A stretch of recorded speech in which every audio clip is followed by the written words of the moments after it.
大家好，是小鹅。今天呢，10块钱买了4个大石榴。现在正是石榴大量上市的季节，石榴营养价值非常的丰富，它含有人体所需要的多种微量元素，而且还含有大量的花青素。我们平时多吃石榴呢，可以美容养颜、抗衰老，可以强身健体，还可以消炎杀菌。不仅营养呢，它的口感也非常的不错。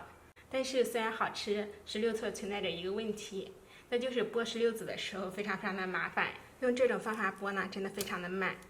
首先手容易抠痛，而且抠的手上都是汁液。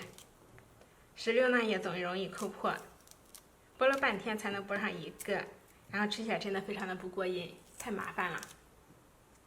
今天呢，我们分享一个快速剥石榴的方法，1分钟就可以剥一大盘，而且剥得又快又好，汁液还不沾手。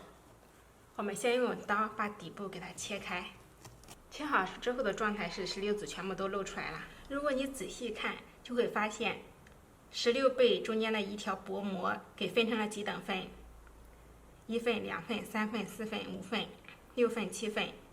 不同的石榴，它中间的这个白膜的数量是不一样的。这个呢，就是我们剥石榴的一个小开关所在。我们用一个刀，沿着这个薄膜给它划下到另外一头，注意不要划到底，底部呢我们留上1厘米左右。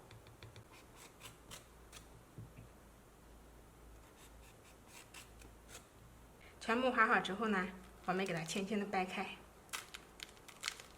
一半一半的掰开。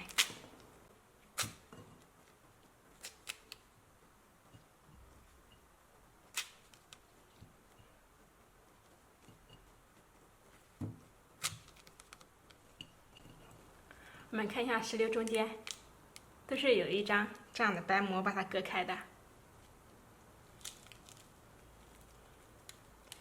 这样掰开之后呢，我们可以把它给扯下来，一半一半的吃。这种的话是比较女汉子的吃法。想要更斯文、更过瘾的吃法，我们可以把它给反过来，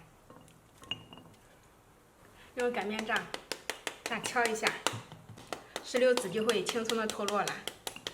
我们除了用擀面杖敲呢，还可以用手这样给它剥。你们看一下，剥得非常的干净，就连这个皮都是完整的。剥到3分钟就剥出来了这么一盆石榴，而且剥得又快又好又干净。这样剥出来的石榴不破皮、不流汁，也不脏手。